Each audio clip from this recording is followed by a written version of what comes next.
বাংলাদেশের এই ছেলেটা কতটা নিম্নমানের, কতটা নিচু জাতির লোক, এইটাতেই ভিডিওটাতেই তার প্রমাণ পাওয়া যাচ্ছে। এই ভিডিওটা যত আমার হিন্দু সনাতনী ভাইরা আছো সবাইকে দেখার অনুরোধ করছি, আর তারপর আমি এই ছেলেটাকে জবাব দিচ্ছি। আব্দুল্লাহ ভাই কি আরে নে রে মুখ ফুক বেহাই বহেয়া আমি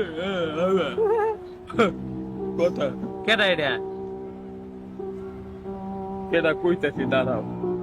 এটা হইলি এই যে চেন ওইটা কেটা ও হাতি কালারা হাতি মুখ মানুষের মধ্যে হাতির মাথা লাগাই দিছে। হ্যাঁ এটা হইলি এই এরা হইলো হিন্দু মুখ খাইতে কয় ফুল খাইতে কয়। হ্যাঁ কপালেই খারাপ অপরদিকে গিফট আছে পুরুষটা এই হ্যাঁ হ্যাঁ এই দেখো এই কি দেখি দেখো কই যান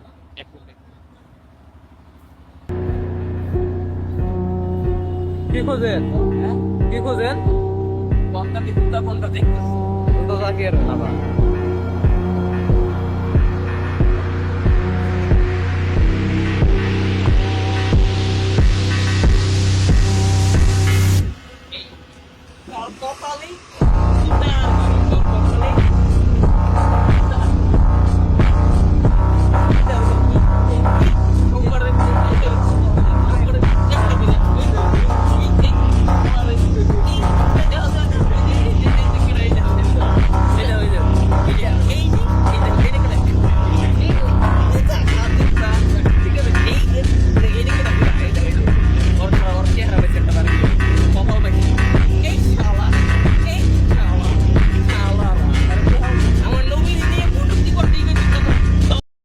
এবার তোকে বলি শোন, তুই যে আমাদের হিন্দুদের দেবদেবীর ওপর অত্যাচার করছিস, তুই আমাদের দেবদেবীর ওপর অত্যাচার করছিস না, তুই তোর বাপ দাদার ওপর অত্যাচার করছিস।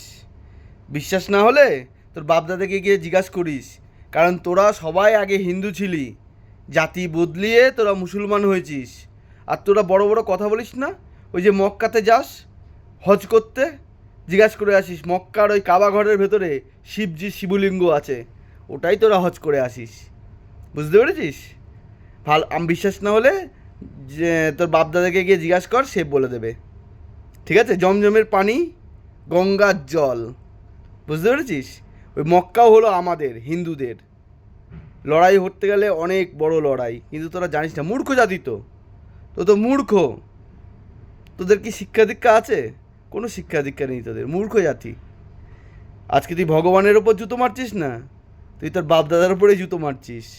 এতে আমাদের কিচ্ছু হবে না, তোর কী অবস্থা হয় সেটা তুই দেখ। বুঝতে পেরেছিস?